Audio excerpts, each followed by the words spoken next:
தகவல் குழந்தை இல்லாத தம்பதிகளுக்கான வழிகாட்டும் மருத்துவ தகவல். கல்யாணமான பல தம்பதிகளுக்கு குழந்தை பிறக்காத பிரச்சனை எதிர்படுவதுண்டு. இது மிகவும் உணர்வு பூர்வமான ஒரு பயணம். ஆனால் இன்றைய மருத்துவ வளர்ச்சியின் மூலம் பல தீர்வுகள் மற்றும் சிகிச்சைகள் கிடைக்கின்றன.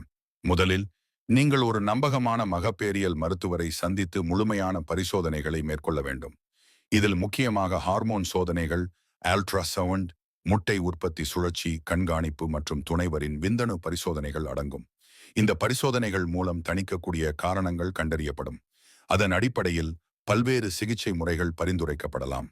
சில சமயங்களில் உற்பத்தி ஊக்க மருந்துகள் மூலம் முட்டை உற்பத்தியை அதிகரிக்க மருத்துவர்கள் ஆலோசனை அளிப்பார்கள்.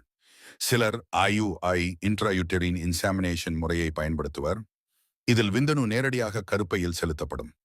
IVF இன்விட்ரோ ஃபெர்டிலைசேஷன் எனப்படும் டைட் டியூப் பேபி சிகிச்சை முட்டை மற்றும் விந்தணுவை வெளியில் சேர்த்து உருவான கருவை கருப்பையில் பதிப்பது போன்ற முறைகளும் பொதுவாக பயன்படுகிறது.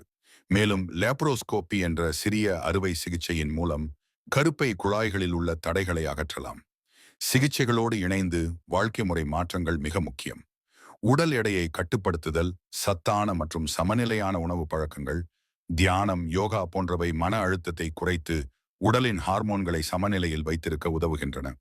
புகையிலை மற்றும் மதுவை தவிர்ப்பதும் மிக அவசியமானது. தாயாக வேண்டும் என்ற ஆசை மிக இயல்பானதும் உரிமை கொண்டதும். ஒவ்வொரு பெண்மணிக்கும் பிரச்சனை மற்றும் தீர்வுகள் தனித்தனியாக இருக்கும். உங்கள் உடல், மனம் இரண்டுக்கும் ஆதரவு தரும் ஒரு மருத்துவரை அணுகி அவசியமான பரிசோதனைகள் செய்து நம்பிக்கையுடன் தொடர்ந்து முயற்சி செய்யுங்கள். இன்று மருத்துவம் அதிகமாக வளர்ந்துள்ள நிலையில் பலர் தாயாக ஆகிறார்கள். நீங்களும் முடியும்.